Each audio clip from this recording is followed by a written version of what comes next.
দাম্পত্য পূর্ণতা আনে সন্তান। আদরের ছেলে বা মেয়েটিকে বড় করে তুলতে নিজেদের কত ছোট ছোট সুখ ভালো লাগাকে যে বিসর্জন দেন মা বাবা মায়েরা। চাওয়া তো একটাই, সন্তান যেন থাকে দুধে ভাতে। কিন্তু বৃদ্ধ বয়সে সেই সন্তানই আবার বাবা মাকে অবহেলা করে দূরে ঠেলে দেয়। এমন একটি চিত্র ধরা পড়েছে সংবাদ মাধ্যমের ক্যামেরায়। মণি মোদক, বয়স প্রায় ৮০-র উপর, বেশ কিছুদিন ধরে মাতারবাড়ি এলাকার বিভিন্ন জায়গায় বসে বসে দিন কাটাচ্ছে। পরিবার পরিজনরা কোনো খোঁজ খবর নেন না ওনার। এমনকি মণি মোদকের ৩ সন্তানও রয়েছে। স্বামীর মৃত্যুর পর থেকে ওনার ৩ সন্তান মায়ের ওপর নানান অত্যাচার করে আসছে।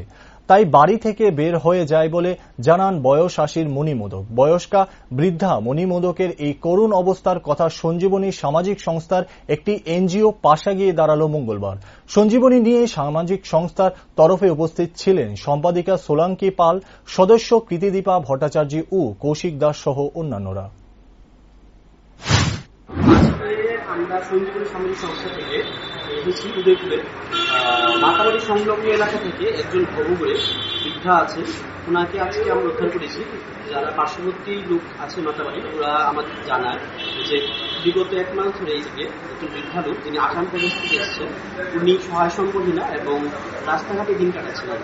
তো আমরা সঞ্জীবনী সামাজিক সংস্থা থেকে আজকে ওনাকে উদ্ধার করতে এসেছি এবং আমরা ওনাকে দেব মানবাধিকার সহায়তা সংঘে, যেটা সেন্ট্রাল গভর্নমেন্টের এই জায়গাতে শেল্টার হোমে আর কি। তো উনি আজকে থেকে এখানেই থাকবেন এবং ওখানে ওকে ভরণ পোষণ এবং সবকিছু ব্যবস্থা করে দেওয়া হবে।